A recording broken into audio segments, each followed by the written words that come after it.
عزيزتي، السلام عليكم، اهلا وسهلا بكم من جديد في مطبخ ليلى كميل. كنتمنى تكونوا بخير وعلى خير، وشكرا بزاف على ترحيبكم، على تعليقاتكم الزوينه اللي خليتوا لي في اخر فيديو. الله يحفظكم والله يبارك فيكم، وكنتمنى تكونوا على خير وبخير. اليوم غنقدم لكم شباكيه بمقادير رائعه جدا، كتجي مقومه وشابعه قوام، وفريمون من ألذ الشباكيه اللي ممكن تجربوا. طريقتها بسيطة وسهلة، وتبعوا معايا المقادير. وغير باش نقول لكم بان هذه هي الطريقة المعتمدة عندي مدة طويلة هذه، وباقي كنجربها وباقي كنديرها هي ولأن ما كتحشمنيش، كتجي كتحمق فعلا وممتازة. وقبل ما نشوفوا المقادير غنخليكم مع ضيفتين اللي في القناة اليوم، فضاء حنان، قناة متنوعة وممتازة فيها فيديوهات جميلة، نتمنى أنكم تشاركوا عندها. وأيضا حنان ريم في البيت، أيضا قناة متنوعة فيها فيديوهات متنوعة. كنتمنى أنكم تزوروا هاد القناتين وتشوفوا المحتوى ديالهم وتشاركوا معهم، وشكرا لكم. اول حاجه غادي نشوفوا المقادير. اذا بالنسبه للمقادير بطبيعه الحال نتوما ممكن تقسموا على جوج كل شيء او على 4. فخديت 2 كيلو ديال الطحين فرص. اذا غنوجدوا المقادير كامله قدامنا. بالنسبه للعبار ديال السوائل فغادي ناخذوا كاس العنبه، هو باش غادي نعبروا. غناخذوا كاس ديال الماء العنبه، كاس لاروب خل، 2 كيسان ما الزهر، كاس زيت بلديه، وكاس زبده دايبه.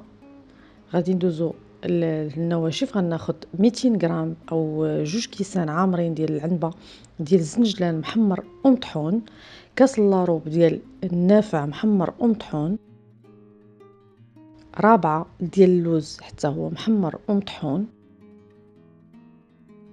كاس لاروب ديال حبه حلاوه محمره ومطحونه، معلقه كبيره ديال القرفه، معلقه كبيره ديال الخميره وواحد الخماره 7 غرام، معلقه صغيره ديال الخرقوم البلدي، ومعلقه صغيره الزعفران حر حمرته شي شويه باش يتفتت، ومعلقه صغيره ديال المسكه حره. هادو هما المقادير كامله. غادي ناخذوا كاع المقادير اللي سائله وغنطرفوها، ما غنحتاجوهاش دابا. غنخدموا المقادير الجافه. كناخذ الطحين، كناخذ منها غير واحد الكميه، الربع ديالها تقريبا ديال الطحين. وغادي نضيف ايضا غير شويه من كل حاجه من المسائل اللي ناشفه. هاد العمليه مهمه بزاف لان التغربيل ديال المكونات مهم بزاف في الشباكيه، باش ما يجيناش فيها باش ما تجيناش فيها كريكبات، باش تجي العجينه رطبه ليس، باش تسهل علينا في الخدمه ديالها. فالطحين هو اللي غادي يعاون الزنجلان واللوز على انهم ينشفوا ويدوزوا لنا في الغربال. فكنخلطوه شويه من الطحين مع شويه من القوام الاخر، وكنبداو ندوزو بشويه كنبداو نحركوهم ونخلطوهم بعدا، ونبداو نغربلو. وغنعاودوا هذه العمليه على شي 3 ديال المرات ولا 4 المرات حتى كتقاد لينا الكميه ديال النواشف كامله. وبالنسبه في الاخر الا لقينا حبيبات ديال في الاخر ديال القوام، ما نديروهمش، ما نضيفوهمش، نعاودوا ليهم الطحين ونعاودوا نغربلوهم حتى يهبطوا لينا في نفس كنقولوا لها في نفس الحجم مثلا ديال الطحين، يعني او هذا يعني يخرجوا مغربلين رطيطين. وكنأكد لكم على ان هذه المرحله مهمه.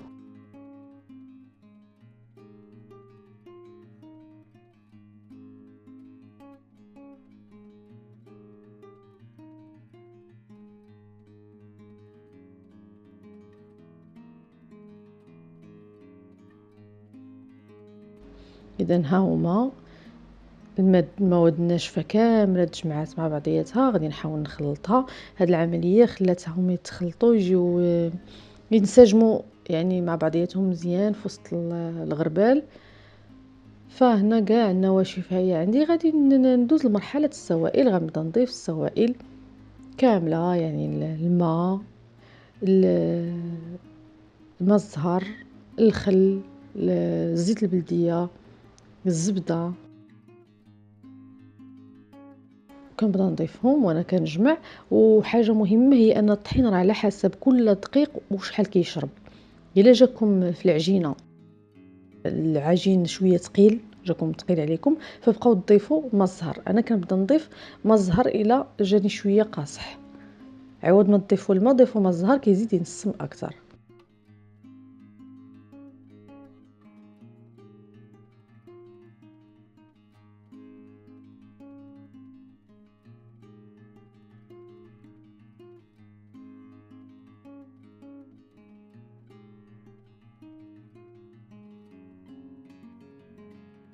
غنبقاو نخدموا هذا الشيء مزيان بيدينا حتى كنحصلوا على خليط كله بحال تنشربوه الماء مزيان. وغادي نقسم الكميه عجنتهم في العجان الكهربائي، بقيت كناخذ ربيع بربيع بربيع بشويه بشويه بشويه حتى تعجنوا كاملين. من بعد كنجمعهم بيدي باش يوليو يعني كاملين بنفس المذاق، يعني بنفس المكونات وكل شيء. كنبدا نخدمهم هكا بيدي حتى كنحصلهم على عجين كامل. وكنبدا نقطع كويرات مقادين ونحاول نديرهم قريصات اولا كويرات يعني متيولين ومقادين، يكونوا تقريبا نفس القياس باش يجوني ساهلين حتى في الخدمه. فاش كنكورهم هكا غنديرهم كلهم في بلاستيكات غذائيه، ضروريه حتى هاد المهمه، هاد العمليه باش يسهل علينا تورق العجينه كتولي رطبه طايعه في يدينا ساهله. اذا كما قلت لكم غنحتفظوا بهم واحد نص ساعه، نخليهم يرطبوا. ها هما غنخرجهم دابا. غادي نبدا ندير لهم نديرهم بحال دي بودان.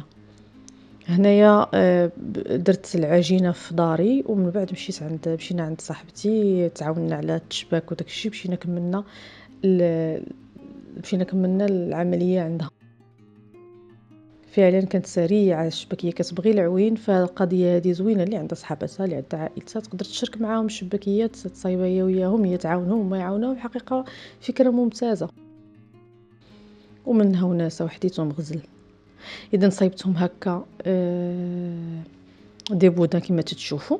غنعاود نردهم للبلاستيكات الغذائيه كاملين ونخلي غير واحد اللي غنخدم. هذاك الواحد اولا بطبيعه الحال غادي ندير نفس العمليه لهم كاملين. غادي نقطعو كما كتشوفوا بحال هكا، ماشي عريض بزاف، بحال هكا.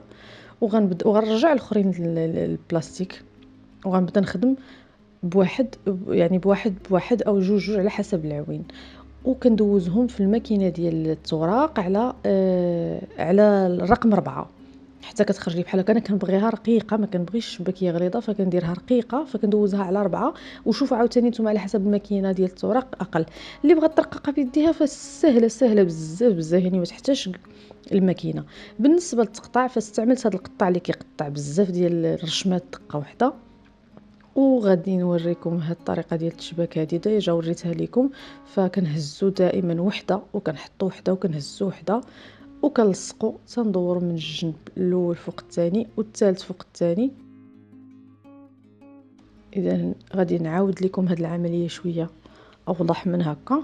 عندي مربع فيه 4 ديال تقطيعات الوسط. غنهز الشريط الاول نحط الثاني ونهز الثالث ونحط الرابع، كنسد وكندور الثاني فوق الاول والثالث فوق الثاني وكنهبطهم في الارض. كنجمع ليهم الجوانب ديالهم وكنحصلوا على شباكيه هكا صغيره مقاده. وعاودنا نفس العمليه حتى سالينا المقادير كامله. بالنسبه لهاد المقادير كتخرج ليا 6 كيلو او اكثر على حسب. وها هما كنخليهم واحد شويه مزيان ان الشباكيه تبقى بحال هكا وما تغطيوهمش، غير خليهم عريانين مزيان يضرب فيهم الهواء. وغادي نسخن الزيت. بالنسبه لي انا قليتهم في فريتوز كتقلي بدرجه حراره يعني مزيانه، ما كتحرقش الزيت. وفي نفس الوقت حتى الا كانت شي تخاولي شي حاجه كتهبط لتحت. واكيد ليكم بالاختيار تقليهم حتى في المقله. حنا قلينا نص، يعني كنا دايرين العوين وحده كتقلي نص هكا وحده كتقلي نص هكا، وطبيعه الحال نفس النتيجه. وغادي نقليوهم كما قلت لكم. والعافيه في القلي ديال الشباكيه تكون قليله، يعني في الاول تسخن الزيت واخا ومن بعد نقصو باش تخرج اللون زوين وما تحرقش. حتى كنطفيوها في العسل. العسل اللي خديته من بيم كيدير 100 درهم، فيه 2 لتر كيدير 100 درهم. العسل ممتاز جدا جدا، يعني 50 درهم لتر كيدير، ممتاز رائع جدا.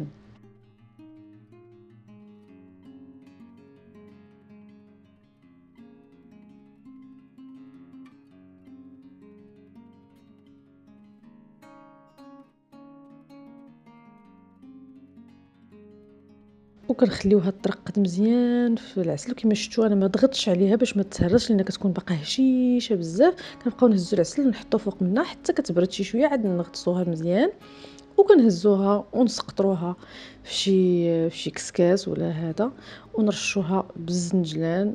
وها هي شباكيتي وجدات. كنتمنى انها تكون عجباتكم وجاتكم سهله، وشكرا لكم بزاف على تتبعكم الفيديو. كنتمنى انكم تطبقوها، وإلا جاتكم كثيره الكميه بطبيعه الحال تقسموا المقادير على 4 كتبقى نفس النتيجه ومجربه. وشكرا لكم، مع السلامه.